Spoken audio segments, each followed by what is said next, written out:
you guys, it is Trucker Jade back again with a detailed description of week 1 of school.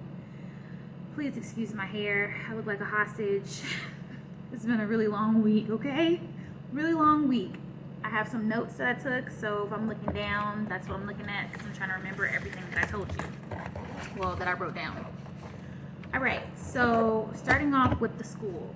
I decided to go with the company called kllm or kllm because I've done a lot of research with different companies, called a few companies, and I've done my research. Like I said, I was looking for pay for cents per mile because when you go on the road or over the road, most companies, most of the big carriers pay you by cents per mile, and a lot of the companies don't pay that well for cents per mile. You're just starting out, you're just getting your CDL. They're paying for your program, so of course they're not going to pay you $1 million, but I still don't want to make like 33 cents a mile, which is what a lot of the other companies were talking about, and I was like, nah, I'm okay. So kllm pays 40 cents per mile after you've passed your on-the-road training with your trainer. So how it works is you come to school, and school is 22 days long. It's Monday through Saturday, 7 a.m. to 4 p.m., okay? They provide you with breakfast, lunch, and dinner. If you're a female, they pay for your hotel room. I'm in the hotel right now. It's really nice, brand new hotel. If you're a male, you stay on their campus in their barracks, and I believe that they're single occupancy. They might be double occupancy. I can double check. But I think everybody has their own room upstairs in those male barracks. If you can't afford to get here, or if you don't have a car, they pay for your bus ticket. So I really like that. When I was looking at other companies, they just pay for your hotel. Your hotel was like some Motel 6 on the side of the highway, sketchy looking thing. And like I said, I'm sure that there are other companies that I don't know about. There's, hundreds of companies that'll pay for your program, but I like this school specifically because I feel like they pay you more and they take care of you better. Okay, so after you get to the hotel, it's a 22-day program. Once you finish your 22 days, you pass your CDL test at the end of your 22-day program, and you go on the road with a trainer for 6 weeks, and you stay on their truck.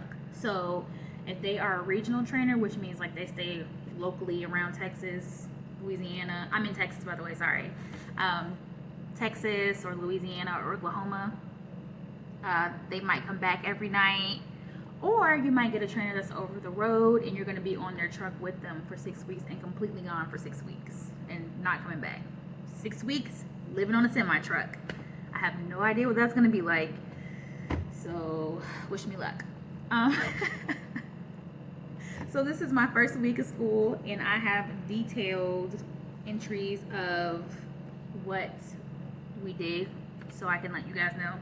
Also, kllm, or kllm, what they call it, kllm for short, has the second safest school in the nation. So that was important to me too, because I feel like if I'm gonna go to a major carrier and go to their school, I've never driven a truck before, I've never driven a stick shift before. It's important that I know what I'm doing, and I have people who care about what I'm doing, and the instructors have been phenomenal so far. Every single person there is awesome. One of the reasons why I chose the school too is because all the people that I talked to, their energy was like great. I talked to other recruiters from other companies, they're eating food, smacking in your ear, talking to everybody in the background, being all ghetto and ratchet, and I'm like, that doesn't go well with me, because if you have recruiters that are talking that way, then that means that's how your business is run, and me being a business owner, I can't, and I'm not. So everybody at kllm was professional, they were nice, they gave me really good energy, really good vibes, so that was important. Okay, moving on. So day 1, now this is Sunday, so I'm summarizing up my whole week. Day 1 was we did our DOT physical, and we started studying for our CLP, which was basically your permit, your commercial learner's permit. The DOT physical was in a hair follicle test. The DOT physical consisted of the doctor pushing and pulling on your arms and pushing and pulling on your legs. They did an eye exam, they did a blood pressure check, and they did like a really short hearing test. He went behind you and said a number, you told him the number. They also do a hair follicle test. I know for some companies they don't test your hair follicles, they only do a urine, but this company does hair follicle and urine to test for marijuana and all various substances. So the hair follicle test, at the beginning of the week I had my hair in 2 braids going back. So I took out 1 braid and she like dug around in the middle of my hair to make sure that you wouldn't be able to see it, but she cut my hair off from the root of my hair, and I was horrified, okay? But she did a good job. This is what she does for a living. She cut off about, honestly, can you see this pencil top? She cut off about that much of my hair from the root. And they say that if you don't have hair on your head, then they get it from somewhere else, body hair. So I imagine if you were hairless and you only had eyebrows, they probably would take your eyebrow off. But luckily, they didn't have to do that for me. So that was cool. Then we go on to the studying for the CLP test, which was in the afternoon. It was death by PowerPoint. I mean, because it's basically just facts. Like, actually, I have some of the study questions over here. Just a random question like, the center of gravity of a load blank can make a vehicle more likely to tip on its curves if it's high. They're all multiple choice questions, and they're pretty, to me, self-explanatory, because there's a lot of things that you do when you drive already. So the test really wasn't that hard. There were some things that kind of made you have to think about some things, but mostly the test is common sense to me. I felt like it was very common sense. I got through it. I'm a really good test taker though, so I can't say that for everybody else, but I finished the test probably in like half an hour for the actual CL, to get my permit. So we were studying for that on the first day. I got ahead of myself, I apologize. And we had a really funny instructor. He was awesome, but it was death by PowerPoint, and it is what it is. You can't really make that better. It's just okay. So on day 2, we had more death by PowerPoint in the morning, but then we went outside in the afternoon to have a little break to learn how to connect the trailer to the tractor. They call it coupling. So we put the trailer on the tractor, and that was cute. And that was all we did for day 2. Death by PowerPoint, more trailer, and then the trailer and tractor coupling. On day 3, we actually had the test. So you start school on Monday, and you get tested for your license, for your permit on Wednesday, okay? So that's how fast-paced things go. They give you all kinds of quizzes. They give you this big, thick book. We got through most of the book in the first 2 days, which is why I said it was death by PowerPoint. And it was kind of strenuous. A little bit stressful because you test on Texas special requirements, general knowledge, combination vehicles, and air brakes. All of them are multiple choice though, and like I said, a lot of the questions are like not even relevant to the answer. Like, what color is the sky? Purple, yellow, blue, or green? You know, stuff like that. Like really common sense things. So I wouldn't freak out about it if I were you, because if you study, like I was studying on a study app before I started class for a couple weeks, and I did it 10 or 20 minutes a day. It wasn't a big deal, and I did fine. So you will too. And if they are doing this every single week, you have to think about that. Every single week they start a new class, and if they have a pass rate of 98%, which they do, you'll be okay. If 98% of people pass that test, you'll be absolutely fine, because there are some really, really interesting and special people who are not intelligent and who have no common sense whatsoever. They still pass. If they can pass it, you can pass it, I promise. So when we took our CLP test in the morning, we had 20 questions for Texas special requirements. We had 50 questions for general knowledge, 20 questions for combination vehicles, and 25 questions for air brakes. And we all did well. I believe there were 20 people in our class.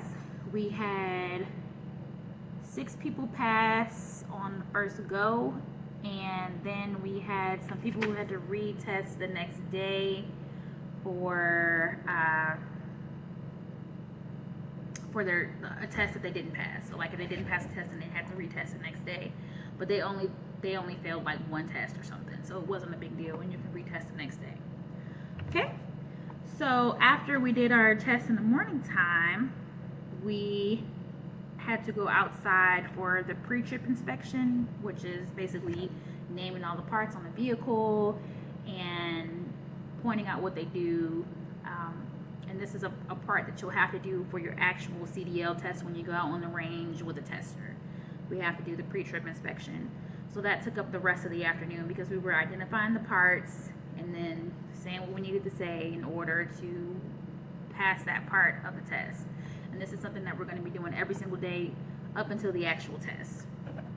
I wanted to put a side note in there and say that whatever school you pick, make sure that you don't go to a school that only teaches you how to drive automatics, because that puts a restriction on your license. So you can't ever drive a stick unless you go back and retest. And that's not good, because what if you go work for a mom and pop or something and they don't have any automatic vehicles, but they pay you extremely well, you don't know how to drive a stick, or your license is only restricted to you driving an automatic. So be aware of that when you are researching your schools and making sure that they have manual vehicles for you to drive. I'm so sorry, guys. You just have to deal with my hair today, okay? It's cool. All right, moving on. Day 4.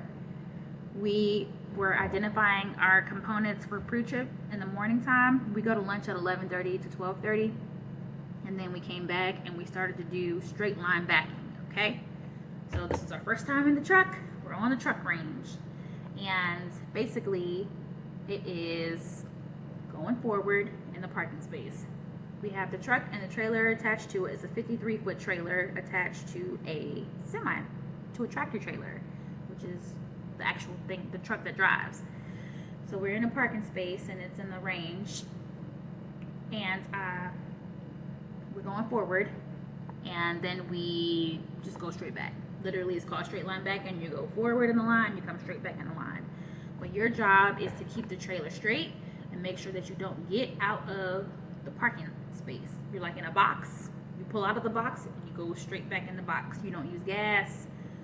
The only thing you're using is your clutch and your brake. You're putting the truck in first gear, and then you push it straight up and go into reverse. You're not shifting, you're not doing anything. Reverse, and then when you get up to the front, go back down to straight.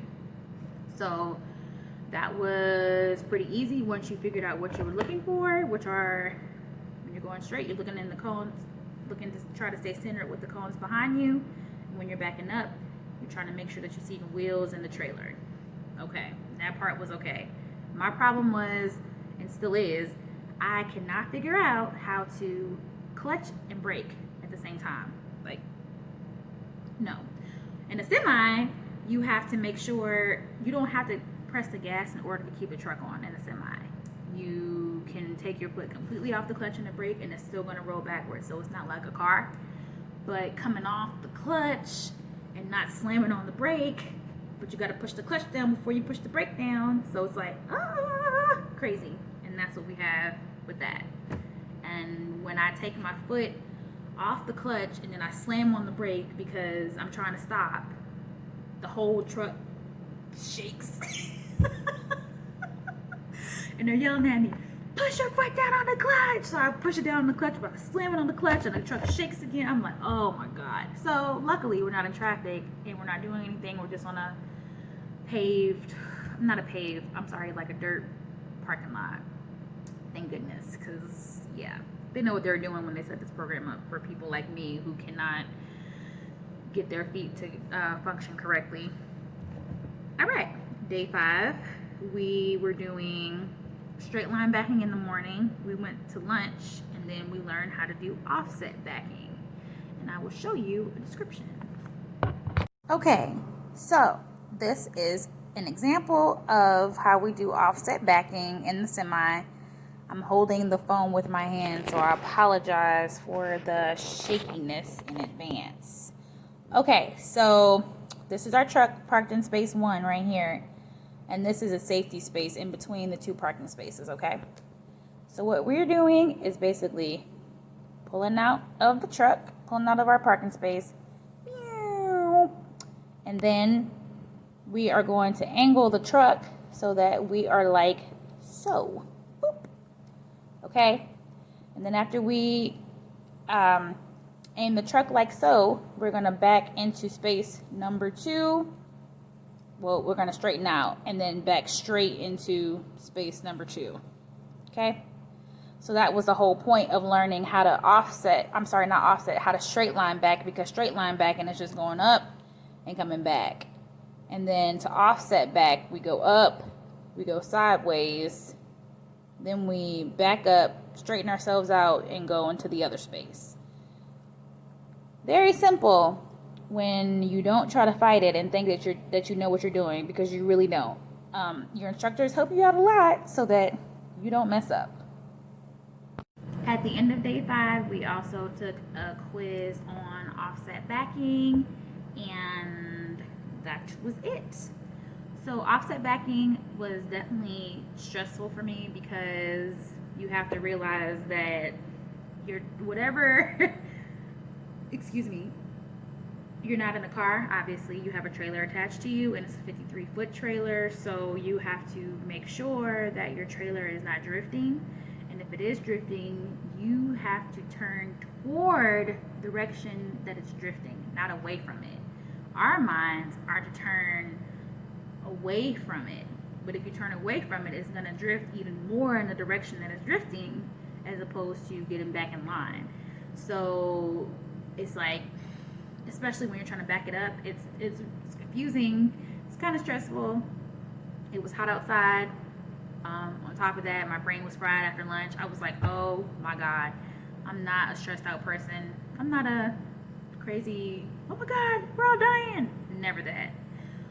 But that offset backing was definitely something that was new, and it was a new experience. So the more you do it, of course, the better you're going to get at it. And which happened on day 6, which was Saturday. We did offset backing again. I did better. I'm still having issues with the clutch and the brake control though, so I need to find somebody that will let me drive their truck around the parking lot so I can like mess up their clutch. No, I don't want to do that, but I got to figure out what's going on, because I don't want to be on the road and slam on brakes and throw myself out the window when I'm supposed to be slamming on the clutch and not the brake. But you push the clutch down first and you lightly tap the brake. This is what they tell me. And then when I do that, it doesn't work that way. So obviously I am doing something wrong, because everybody else is getting it just fine, and it's just me with my lead foot and my jamming on the brakes that it's kind of throwing me off. But we'll get to it. Day 6, we did offset backing in the morning, and we also did offset backing after lunch. Then we went to class to do more, to talk about pre-trip inspections. Each afternoon you have kind of some classes going over DOT stuff, whatever else you learn. More common sense stuff like, don't flash your high beams in people's faces when you're driving down the street. Things like that. So, like I said, very common sense, very easy. You'll be fine. I will see you next week with a recap of what we're doing. Remember, if you have questions or if you have advice for me, you can leave them down in the comments, or you can send me an email to truckerjade3@gmail.com. Thanks for watching. Have an awesome week.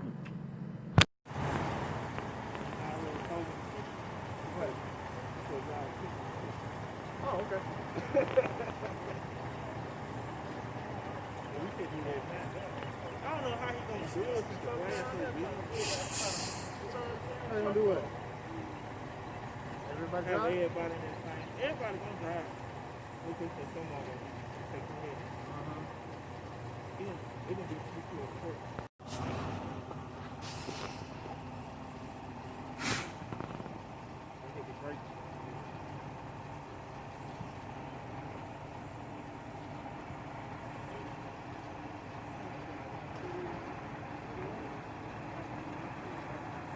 I did this one day, man.